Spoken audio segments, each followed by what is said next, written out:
voy a hacerles la tercera entrega de técnicas de conteo. Hoy vamos a hablar de permutaciones con repetición y también vamos a hablar de combinaciones. Entonces, cuando hay una permutación con repetición es cuando los n elementos seleccionados no son todos diferentes.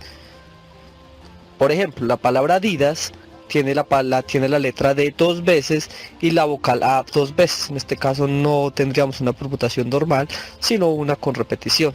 Vamos a hablar de su definición formal. Permite obtener las permutaciones de n objetos cuando entre esos objetos hay algunas que son iguales. Vamos a ver un ejemplo.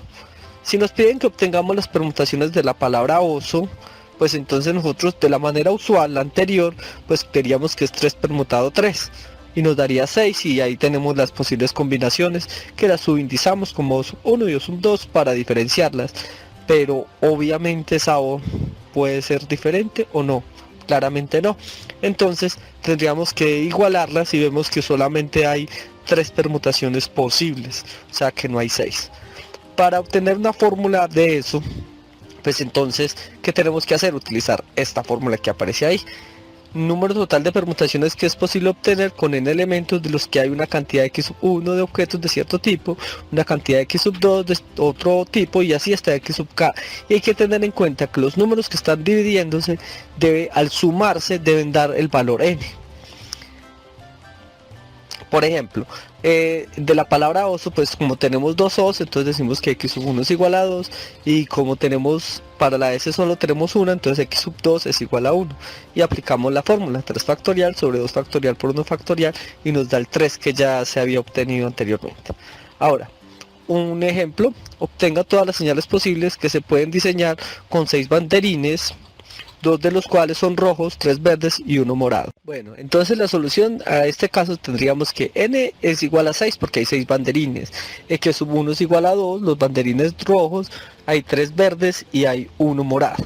Y entonces utilizamos esa fórmula, y la cual al resolverla nos daría 60. Vamos a ver un segundo ejemplo. ¿Cuántas claves de acceso a una computadora será posible diseñar con los números que aparecen ahí? ¿Cuántas de las claves anteriores empiezan por un número 1 seguido de un 2 y cuántas de esas pues por el número 2 y terminan por el número 3? Entonces, para la primera solución tenemos que n es igual a 8, x1 es igual a 3, x2 igual a 1 y x3 igual a 4.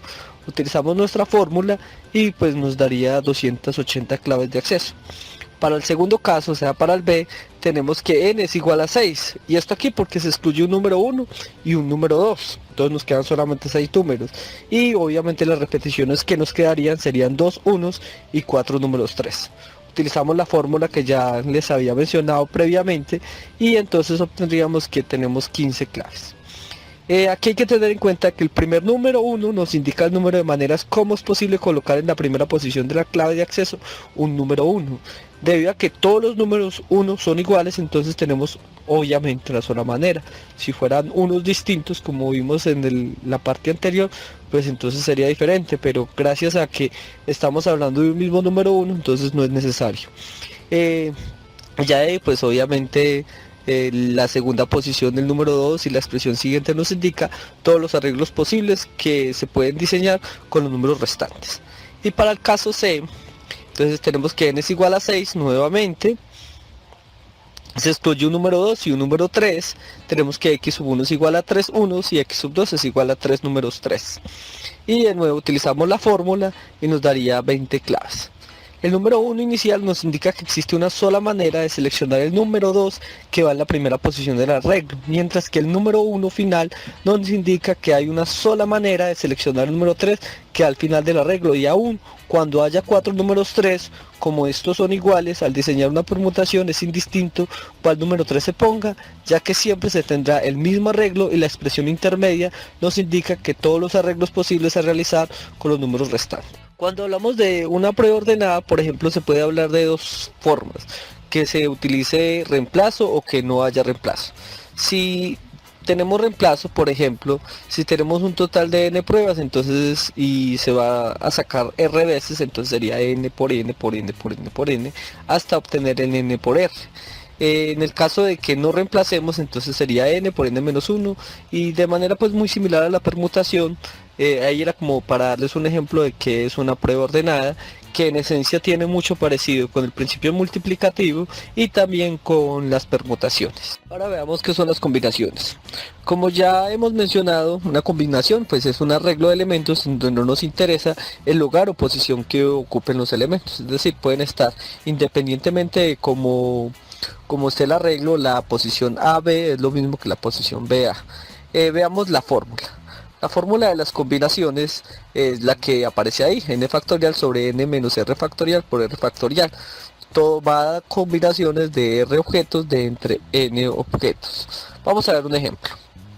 Si se cuenta con 14 alumnos que desean colaborar en una campaña pro limpieza del colegio, ¿cuántos grupos de limpieza podrán formarse si se desea que conste de 5 alumnos cada uno de ellos? O la pregunta B, la podemos leer despacio. O la pregunta C, ¿cuántos de los grupos de limpieza contarán con 4 hombres por lo menos? Para solucionarlo, pues entonces tenemos que tener que n es igual a 14 y que r es igual a 15. Entonces decimos 14 combinado 15 y lo resolvemos como hasta ahora ya aprendemos a resolver esta clase de operaciones matemáticas. Espero que ya tengan cierta agilidad en esto. Y ahora vamos para el ejemplo B. Pues aquí n es igual a 14 porque estamos tomando 8 mujeres y 6 hombres y r es igual a 5. En este caso nos interesan aquellos grupos que contengan 3 mujeres y 2 hombres. Entonces hacemos como una permutación partida. Primero de los 8 hombres tomamos 3 y de las 6 mujeres tomamos 2 y ya sería resolver el ejercicio y nos daría que hay 840 grupos con 3 mujeres y 2 hombres, puesto que cada grupo debe constar de 5 personas. La solución C, pues aquí hay que pensar es más como en una suma, ¿cierto? Como en el principio aditivo, que aunque no lo vimos en el video, pues es demasiado obvio, ¿cierto? En este caso nos interesan grupos en donde haya 4 hombres o más, y los grupos, entonces en este caso tendríamos que hay 6, de los 6 escogemos 4 y de los 8 1, o de los 6 escogemos 5 y de los 8 0, y en este caso nos daría pues el producto que deseamos. Y vamos a ver un segundo ejemplo. Para presentar un examen, un alumno debe contestar 9 de 12 preguntas. Aquí es importante, n es igual a 12 y r es igual a 9, hacemos la combinación y ya, esto salió inmediato, da 220 maneras de seleccionar el examen. Ahora, ¿cuántas formas tiene si forzosamente tiene que contestar las 2 primeras preguntas? Aquí es importante, entonces hacemos 2 combinaciones, una donde diga que de las 2 primeras escojo 2 y de las 10 restantes escojo 7. Y ya ahí tenemos las 9 preguntas. Y vamos a una siguiente pregunta. ¿Cuántas formas si tiene que contestar obligatoriamente una de las 3 primeras? Entonces escogemos de las 3 primeras, escogeríamos una. Y de las entonces nos quedarían 8, entonces de las 9 restantes. ¿Cuántas maneras tiene si debe contestar como máximo una de las 3 primeras preguntas? Como es una de las 3 primeras preguntas, entonces puede ocurrir que no escoja ninguna o que escoja una de las 3. Entonces si no escojo ninguna en el primer caso, entonces tendríamos que escoger 9 para la segunda parte. Y si escojo una, pues entonces tendría que escoger 8 para la segunda parte. Tenemos que tener mucho cuidado con la fórmula como aparece y como aparece la combinación para pues entender mucho mejor esa idea. Esto se ve como cuando uno maneja intervalos, entonces uno podría pensar en otra clase de ejemplos que vamos a ver en el siguiente video. Gracias por ver el video y espero vean mis próximos videos y no olviden mirar los videos anteriores para tener más claridad sobre este tema. Seguiré subiendo videos de manera mucho más frecuente y gracias de nuevo. Hasta pronto.